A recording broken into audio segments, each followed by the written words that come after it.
Welcome to the new party. I'm Nora Christine. I'm Gray Mars. And I'm D White. Today on the new party, we're going to do a recap of the DNC. Gray, as the Democrat on the call, what did you think of the first night of the DNC? I think they did a great job. Joe Biden surprised me the most.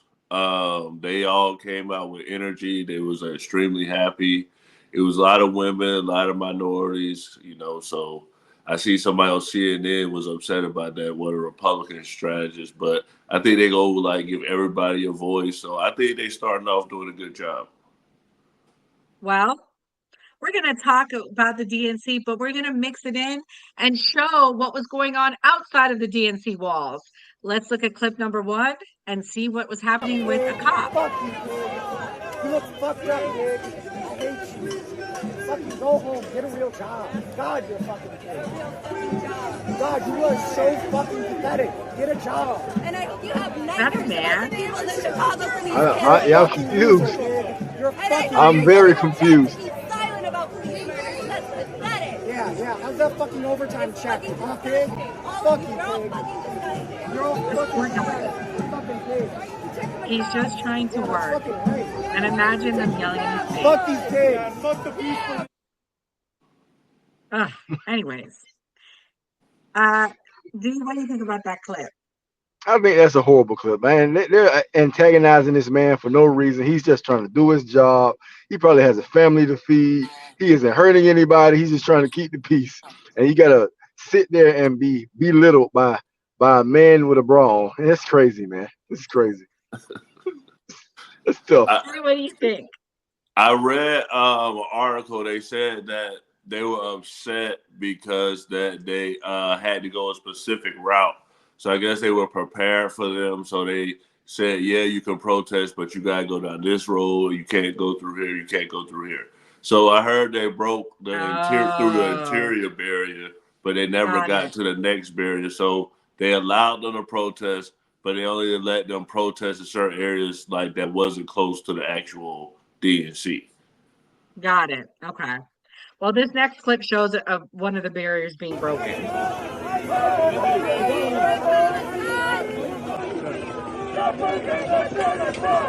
I guess they made their way through. I guess Kamala Harris sees the importance of walls now.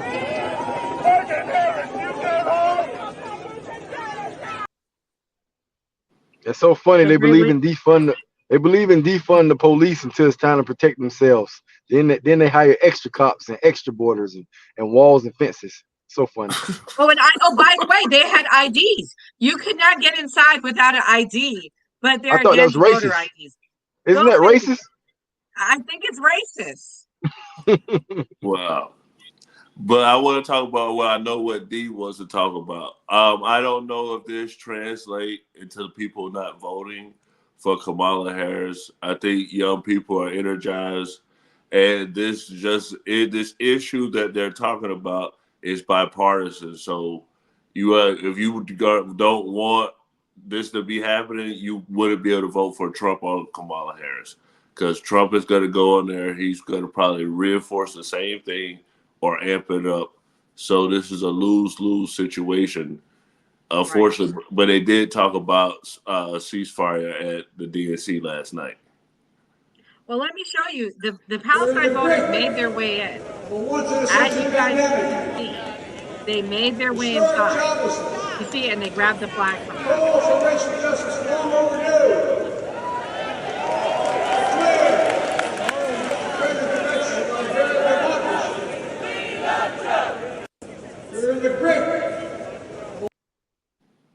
What were they chanting?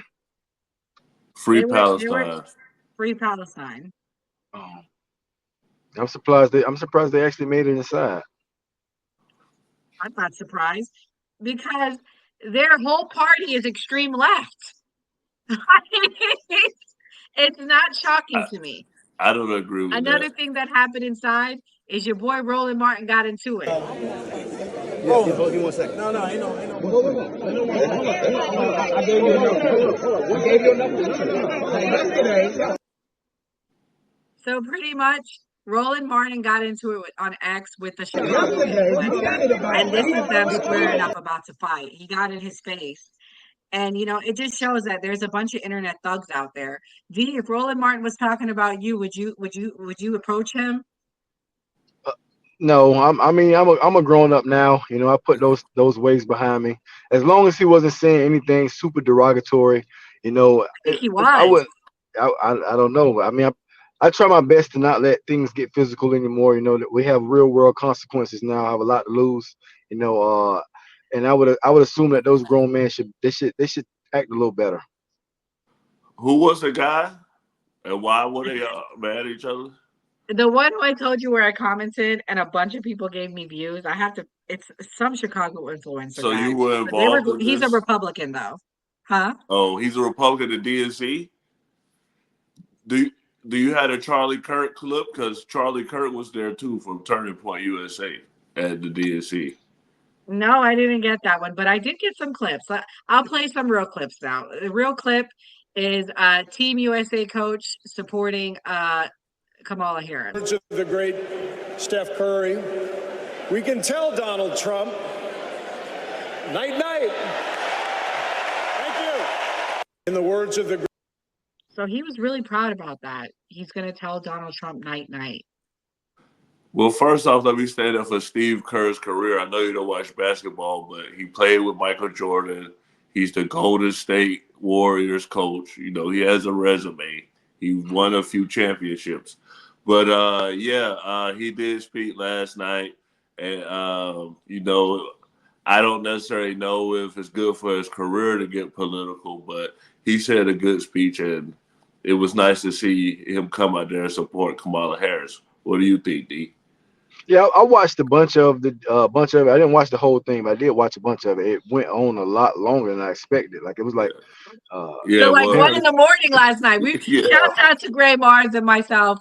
We were up. We put our pajamas on. I had to take a break to fix my face. It was long. Yeah, they say it went for a long time, but from what I seen, everybody did come out super energetic. I think that a lot of people. One thing I can say about the Democratic Party, like the base, a lot of them really do believe the things that are being said, and I think they genuinely support Kamala, even though a couple weeks ago she was the worst VP ever. But and They now were. everybody loves her. Everybody loves her now. I mean, I'm all right with that. Yeah, I mean, media is a very powerful tool, man. Very powerful tool. Let's watch a clip of the future president in 2035.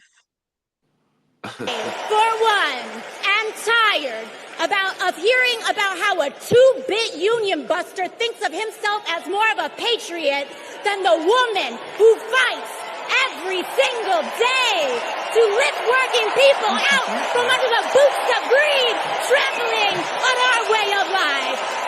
And I, for one, am tired. You gotta love the energy. People in a $2,000 outfit.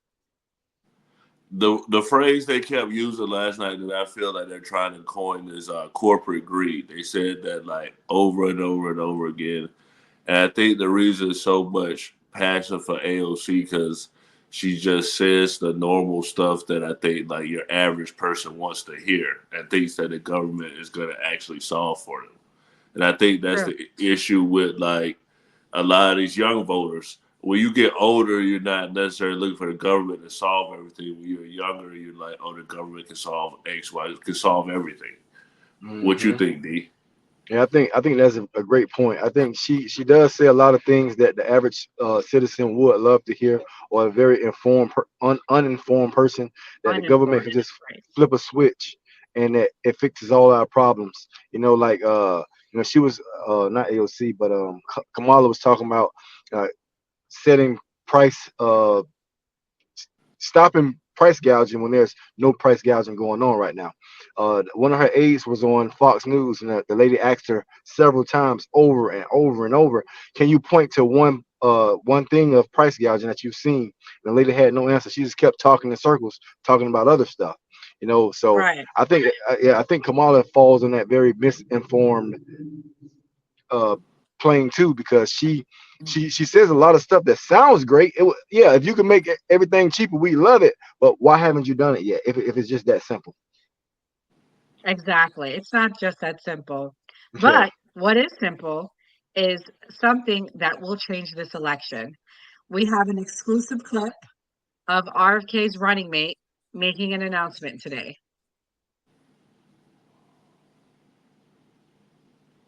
Is staying in, forming that new party, but we run the risk of a Kamala Harris and Waltz presidency because we draw votes from Trump, or we draw somehow more votes from Trump, or we walk away right now and join forces with Donald Trump, and we walk away from that and we explain to our base why we're making this decision. Not easy. Clearly. Yeah, not an easy decision. So we've always debated on our channel, who does RFK hurt the most? And based on their polling and their research, they've confirmed it truly does hurt Trump. Gray, are you surprised about that? And what do you think about what she said? No, because RFK was anti-vaccines. A lot of his stuff is some of the same stuff Trump was saying. In her position, I actually think she's hurting Trump even more, saying that she should have kept that a secret. And if they're going to do it because you're coming out and you're telling people, oh, yeah, we're hurting Trump more. And, we want to join forces with Trump. So if you don't join forces with Trump, you probably just took more voters from Trump. So is it a good strategic move if they do it? Yes. But I think if they were going to do it, they should have been quiet about it and then just did it rather than putting it out there in the universe. What do you think, D? Yeah, I think she was doing it to kind of test the waters. She said, you give a little snippet of it, you see how it polls, you see how the reactions you get on Twitter, on social media. I'm sure a lot of people do realize that they can't win. RFK cannot win. He's not even on all the ballots in all 50 states. Right.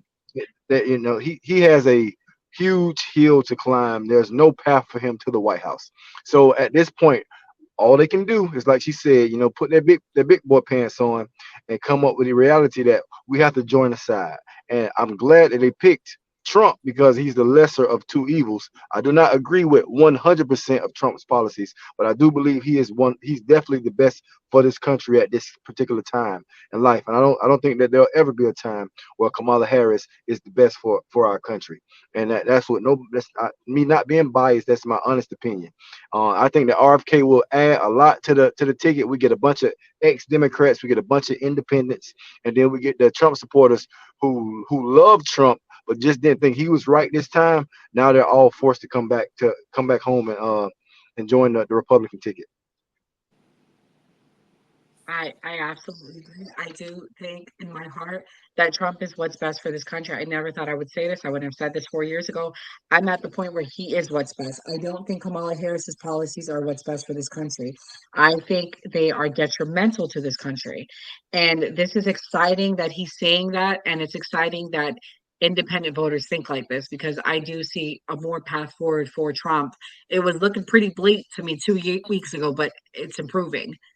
So tonight is night 2 of the DNC. Greg, what are you excited to see tonight? I believe Barack Obama is supposed to speak tonight, so I'll definitely be watching that. Tim Walsh might be speaking tonight. I'm not sure exactly who else will be speaking, but we'll definitely put it on here for you guys to check out. But I'm excited for us. A lot of enthusiasm. I'm hoping we get the polling boost and it stays until November.